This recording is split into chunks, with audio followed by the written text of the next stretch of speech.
"Look, you're just not cut out for this," my boss, Chris, said coldly. The others pretended not to notice. "Make sure you collect the payment properly. Besides, it's not fun being around you." I had gone to a problematic client to urge and confirm payment since they were behind, but ended up returning after being begged, "Please, we'll pay next month." This troublesome client who never keeps promises was actually Chris's account. He forcefully pushed this annoying customer onto me. "You may be earnest, but you're not savvy. You're not suited for this industry," Chris sneered. I could hear the mocking laughter of my coworkers. There was no life for me there. Eventually, I quit the company I had worked at for 6 years and decided to return to my hometown. I'm Mike. I'm 28 and jobless. I moved from a small town to the city after going from high school to university steadily, landing a job at a major company's branch office. Despite achieving fair success as a promising newcomer in the glamorous city, I ended up being envied and begrudged by seniors, colleagues, and bosses. "Mike is getting too cocky," they would whisper, ultimately leading to my resignation. After the holidays, I packed my bags, and on the train ride home, I sighed, wondering how to break the news to my parents. But they welcomed me back without a word of reproach. It was a long-awaited return to my childhood home. I decided to take it easy at my parents' house for a while. Settling back into my old room, I was reminded of my student days. My family has run a general store in the shopping district for generations.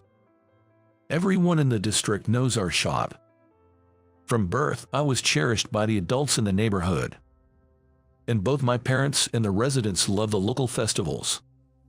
My grandfather and father were drummers in the festival music band, indispensable to the summer festivities.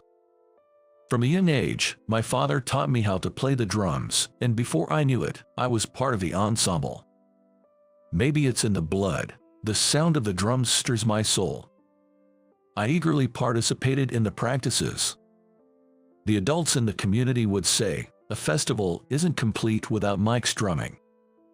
I would practice with the adults several times a week, not just for our neighborhood festival, but also performing at events in neighboring towns.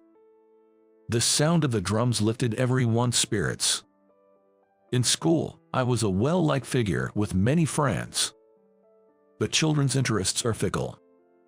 As my classmates' interest in drumming waned, and I hung out mostly with adults, friends gradually drifted away.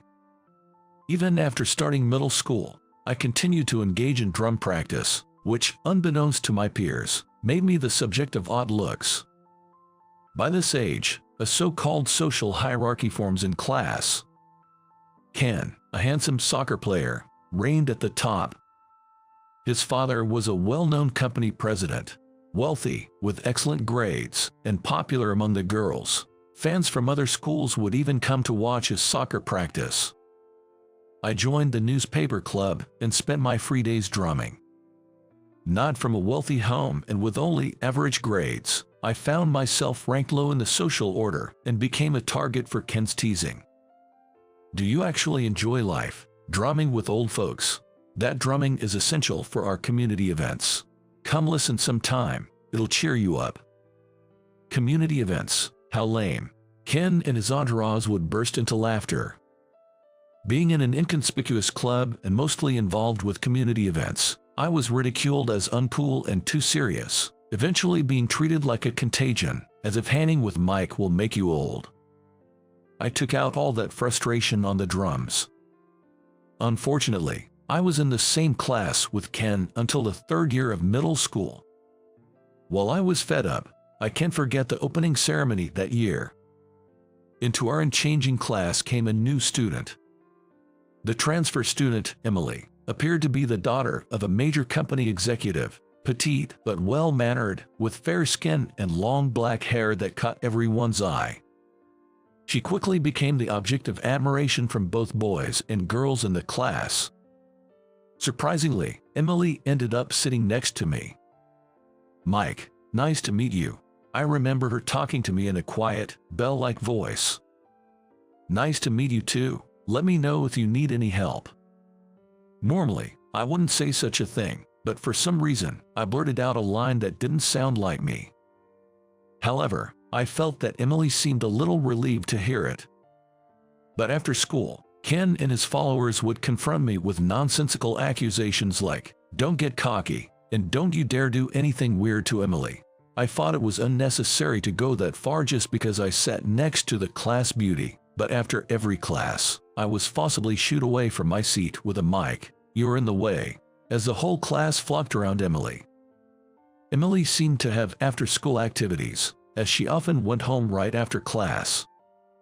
One day, the community association received a request for a drum performance at a foster home, and I left school earlier than usual for the meeting. On my way home, I stumbled upon Emily. Even though we sat next to each other, we had never really talked, but I found myself calling out, "Emily." She turned around in surprise. "Hey, Emily, are you going to your after-school activity today?" I asked nervously, and she replied with a sigh, "Yes, I have lessons again today. It's violin lessons today. I like it better than studying, though." "Violin? Huh, that's cool. I've been learning the drums since I was a kid." I immediately regretted my words. I was thinking that community drumming couldn't be compared to her violin. But Emily's eyes widened with interest. "Are you talking about taiko drums?" "Yay, that's right. I play with the guys from the community association during festivals and stuff." "Well, that's amazing. I'd love to see that." Her unexpected response left me dumbfounded. Seizing the moment, I gathered my courage and invited her. "I'm playing at the summer festival, so if you're free, you should come." "Okay, it's a promise," Emily replied with a smile. I could feel my face flushing with heat. "Oh no, I've got to go. Let's both do our best, okay?" I watched her smiling face as she left, and I kept replaying that moment in my mind even after I got home. At school, our interactions remained the same, but sometimes she would say, "Is practice going well?" or "I'm looking forward to the festival." It was as if we shared a secret just between us, and that alone made me happy. Meanwhile, in class, Ken's entourage was pushing the idea that Ken and Emily would make such a perfect couple. Ken and Emily. Sure, they are both attractive, and maybe they would be a good match. But still, I felt an uncomfortable fog settling over my heart. Ken was getting pumped up, saying he would ask Emily out. He told his groupies to invite Emily to come watch his next soccer game for support. It looked like he was using other girls to make sure she would come. Emily initially declined, saying I have lessons on that day. But after persuasion from everyone, she agreed to go and support the game. This bothered me, and I became restless. But the day before the practice match, Emily said to me, "Good luck with your practice. I'm really looking forward to the festival." Boys being simple creatures, just that made my heart soar. I heard after the break that Ken's team had a big win in the soccer game, thanks to his performance. But something was off in the classroom that morning. Both Ken and Emily were silent. During the break, the girls crowded around Emily. "Come on, you've got to respond to Ken's feelings. What's wrong with Ken? He's so cool." Apparently, Ken had asked Emily out in front of everyone after the game. But Emily didn't respond and just went home. Cut it out, guys. Emily's just bewildered by the sudden move. Unexpectedly, it was Ken who intervened. However, his forced smile suggested that his pride had been wounded and he was trying to hide his desperation. From that day on, Emily became quieter and stopped talking to me. Then came the last day of the semester. "Good luck with the drumming. I'm rooting for you." After the ceremony, as I was about to leave, Emily spoke to me with her usual smile. But that was the last thing she said to me. She didn't come back for the start of the next semester. Our teacher said that Emily had transferred again due to her dad's work. I never got the chance to show her my drumming after all. Ken quickly started dating another girl, and Emily was gradually forgotten by the class. Years later, I found myself thinking about Emily again. She was someone I couldn't forget. Maybe my first love. But as an unemployed guy, I couldn't afford to dwell on memories. I decided to take a break at home and look for a job.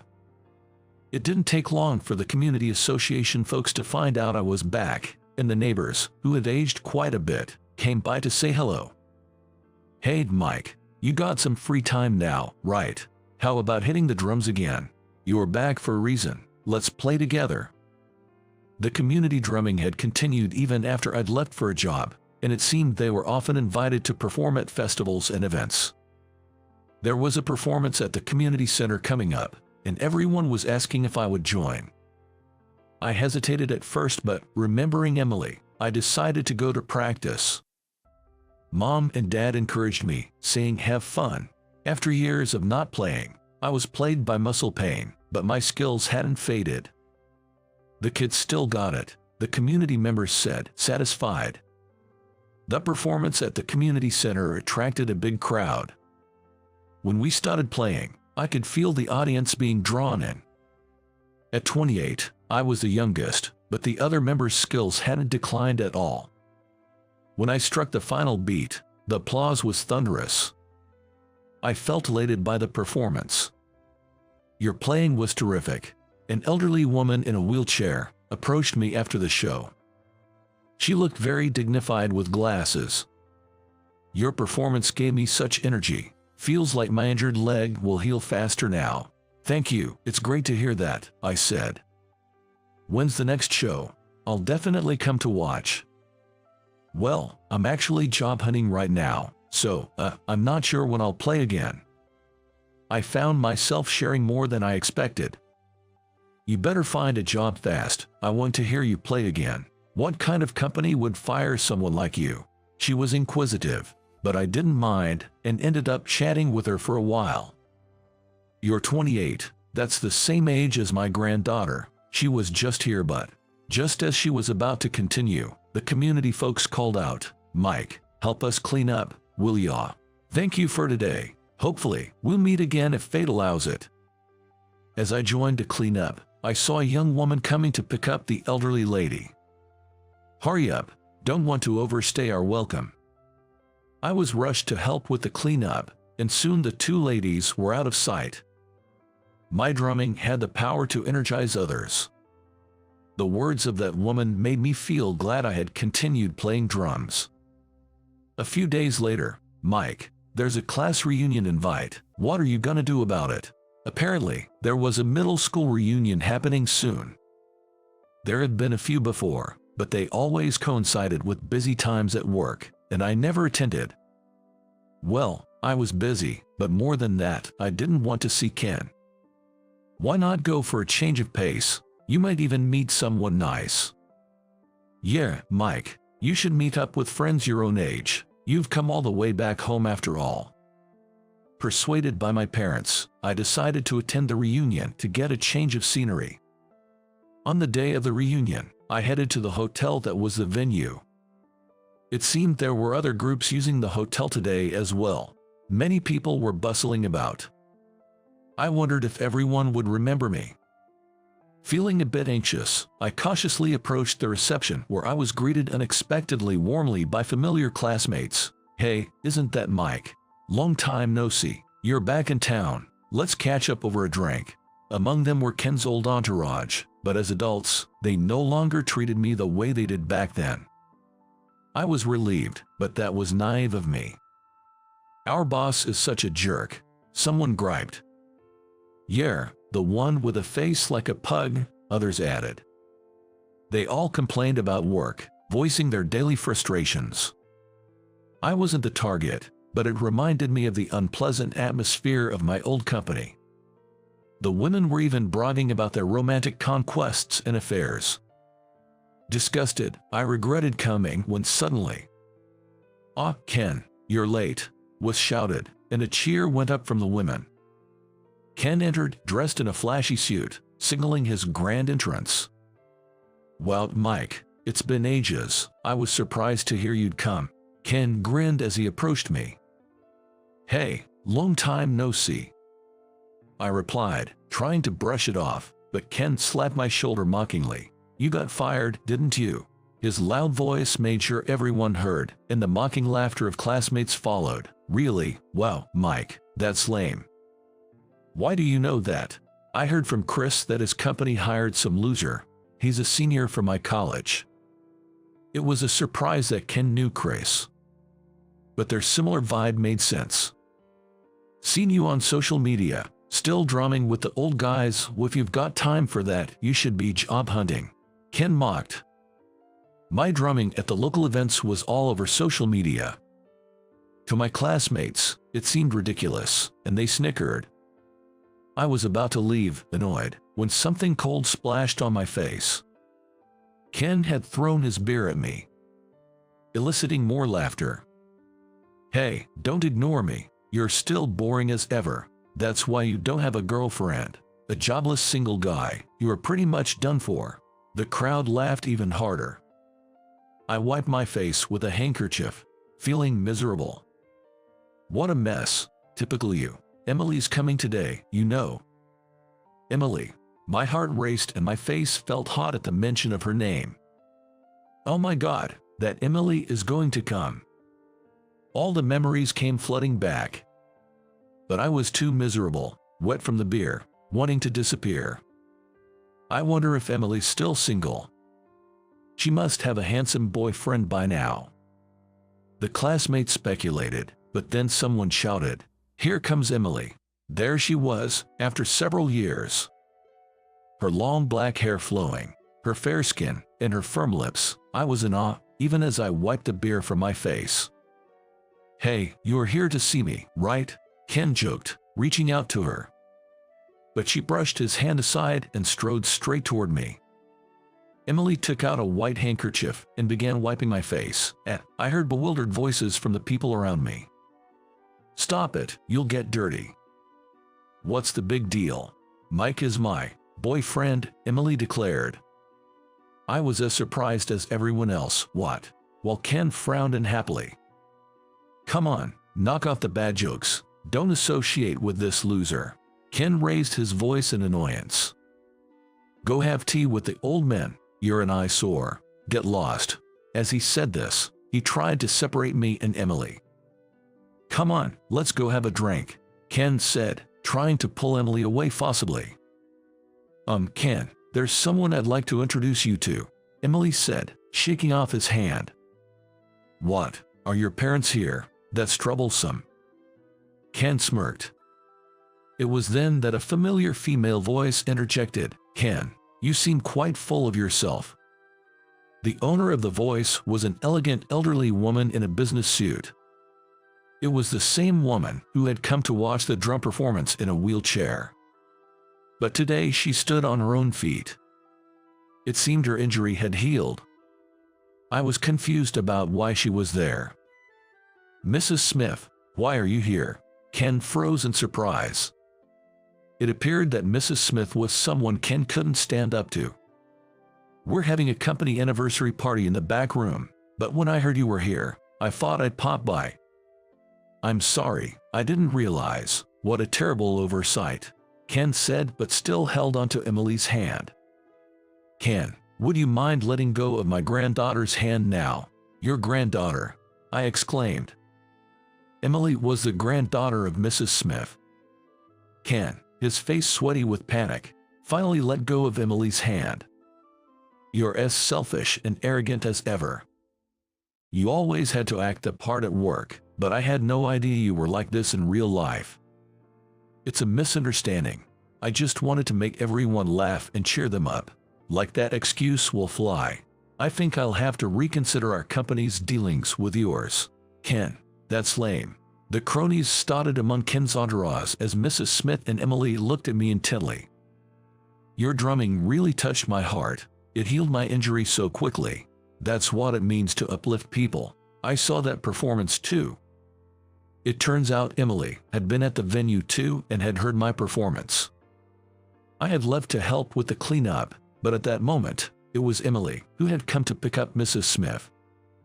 I always regretted moving suddenly in middle school and not being able to hear your drumming at the festival. but I guess fate works in mysterious ways." Emily smiled, probably the brightest smile I'd ever seen from her. Ken, having lost his earlier bravado, mumbled an excuse about having something to do and left the reunion hastily. His cornies soon followed suit, and the reunion quickly wound down. "Emily, talk more with him. Don't be so quiet like you used to. It won't do," Mrs. Smith advised. Mrs. Smith gave Emily a gentle push on the back and then headed to her own company's party venue. Emily and I made eye contact. Since we're here, do you want to grab a drink?" I was nervous and couldn't keep eye contact, but Emily nodded happily. We then talked about the times when we were students. When she transferred to our school, Emily was worried about fitting in. The social hierarchy was already in place, and she couldn't feel at ease in that oppressive space, but she felt a sense of security with me, who was always calm and had a peaceful aura. That day at the community center, I really wanted to talk to you, but it had been so long, I didn't know what to say, and before I knew it, I couldn't find the words, but I thought maybe I'd see you at the reunion, so I decided to go. I'm glad I got to see you, Mike, but sorry for lying about being your girlfriend." She apologized, but honestly, what man would be upset by such a claim? All I could do was respond with an awkward laugh. Emily had moved back to town this year to help with her grandmother, Mrs. Smith's company. "Grandma keeps saying her injury healed thanks to your drumming. When I told her you were my classmate, she insisted I bring you along. And actually, the company is hiring now. Would you like to try out for an interview?" "Me? Really? Just a referral. But don't say just me. You should have more confidence, especially with how wonderfully you play." Emily encouraged me. After a few days of consideration, I decided to interview with Mrs. Smith's company. I got the job and spent several months training at another branch out of state. This company didn't have anyone like Chris or Ken, and when I met Mrs. Smith again at headquarters, she gave me her full approval. "You look good. I'm counting on you from now on." Emily and I ended up in different departments, but she often makes time to see me, and we spend our breaks together. Take good care of both your work and Emily. Thanks to you, she's been smiling more lately, and let us hear your drumming again. I'm looking forward to the next time." Mrs. Smith would jest. "The drumming I've done since childhood has brought this connection. It always gives me energy and strength. And whenever I think of Emily, my heart pounds like the beat of a drum. I haven't been able to share my feelings with her yet, but one day I hope to convey them properly."